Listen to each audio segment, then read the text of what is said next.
আসসালামু আলাইকুম ভিউয়ার্স, আজকে আপনাদেরকে বেগুন আর একটি ডিম দিয়ে মজাদার একটি নাস্তা তৈরি করে দেখাবো। এই নাস্তাটা আপনারা তৈরি করলে পরিবারের সবাই খুব পছন্দ করবে। চলুন তাহলে আমার আজকের এই রেসিপিটা শুরু করা যাক। প্রথমেই আমি এখানে দুইটা মাঝারি সাইজের বেগুন একটু লম্বা লম্বা করে কেটে নিয়েছি, আর এই বেগুনগুলো লবণ পানিতে ধুয়ে নিয়েছিলাম। বেগুনের উপরের যেই স্কিনটা আছে এই স্কিনটা আমি ফেলে দিয়েছি। এখন এই বেগুনগুলো একটা সাইড করে রেখে দিব। এখানে একটা বাটিতে আমি নিয়ে নিচ্ছি একটা ডিম। আমি এখানে বড় সাইজের একটা ডিম নিয়েছি। দিয়ে দিলাম সামান্য একটু লবণ। এবার লবণটা ডিমের সাথে ভালো মতো একটু মিশিয়ে নিচ্ছি। মেশানো হয়ে গেছে। এখন এই ডিমটা একটা সাইড করে রেখে দিব।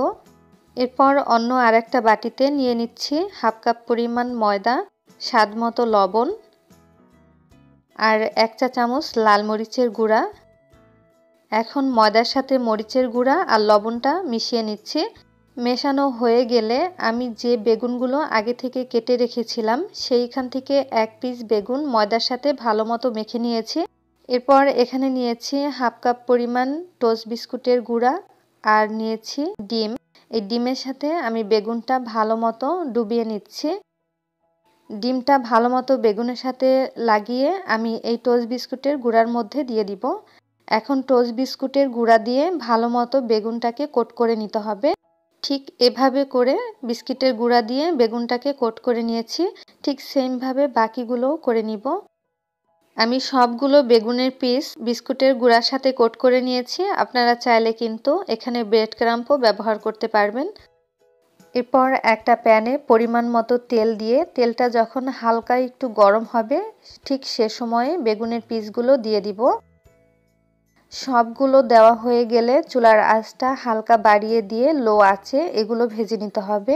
বেশি হাই হিটে ভাজতে গেলে কিন্তু এগুলো পুড়ে যাবে, তাই লো আঁচে এগুলো ভেজে নিতে হবে। এক সাইড যখন হয়ে যাবে তখন অপর সাইড উল্টে দিতে হবে। এভাবে করে আমি উল্টে পাল্টে এগুলোকে গোল্ডেন ব্রাউন কালার করে ভেজে নিব। এগুলো ভাজতে কিন্তু বেশি একটা সময় লাগে না, 2 থেকে 3 মিনিটের ভিতরেই কিন্তু এগুলো ভাজা হয়ে যাবে। ভাজা হয়ে গেছে, এবার আমি তেলটা ঝরিয়ে নিলাম আর বাকি সবগুলো কিন্তু ভেজে নিব।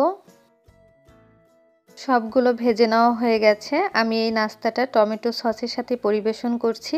আমার আজকের এই নাস্তার রেসিপিটা ফলো করে আপনারা বাসায় তৈরি করলে পরিবারের সবাই খুব পছন্দ করবে। আমার এই রেসিপিটা ভালো লাগলে অবশ্যই ফ্রেন্ডস অ্যান্ড ফ্যামিলির সাথে শেয়ার করবেন। আমার চ্যানেলের আরও রেসিপি পাওয়ার জন্য চ্যানেলটি সাবস্ক্রাইব করে পাশে থাকা বেল বাটনে ক্লিক করে নেবেন পরবর্তী রেসিপির ভিডিও নোটিফিকেশন পাওয়ার জন্য। সবাই ভালো থাকবেন, সুস্থ থাকবেন। আল্লাহ হাফেজ।